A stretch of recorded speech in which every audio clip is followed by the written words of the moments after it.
Sarah Jane here.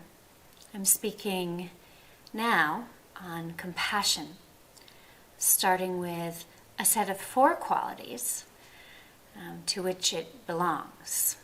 Early Buddhists highly valued all 4. They are loving kindness, compassion, empathetic joy, and equanimity. To differentiate loving kindness from compassion, I'll say that we might think of loving kindness as friendliness or goodwill.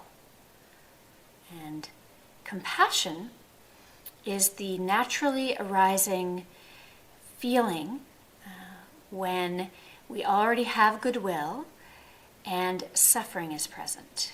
So compassion is this naturally arising sense that we want to alleviate suffering, our own or that of others.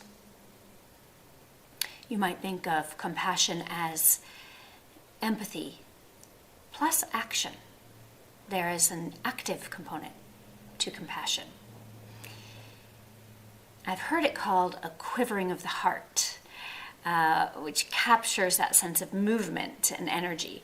But lately, to me, I'm finding that metaphor too mild.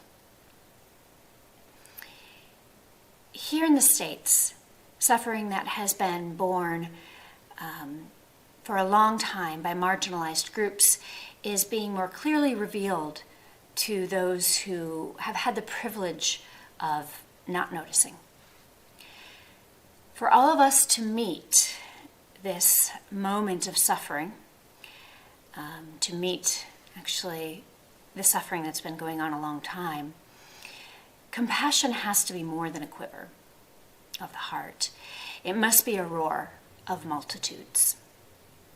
Indeed, Roshi Joan Halifax, the Zen activist, who has spent decades with the dying and imprisoned, knows a thing or two about compassion, and she points out it has many faces: fierce, tender, wise, wrathful. When it comes to navigating change and tolerating uncertainty, I think of compassion as the main ingredient in a recipe for both a soothing balm and the kind of shot in the arm that we need to work together collectively against change that is harmful and toward change that is helpful.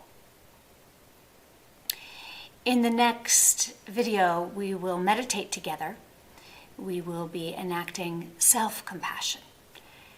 And the idea here is that we do begin with ourselves. I'm sure you know the metaphor of putting your oxygen mask on first before helping others do it. So, enacting self-compassion in order for us to feel good ourselves, but also more available to others and more available for the work that needs to be done. So thank you for joining me.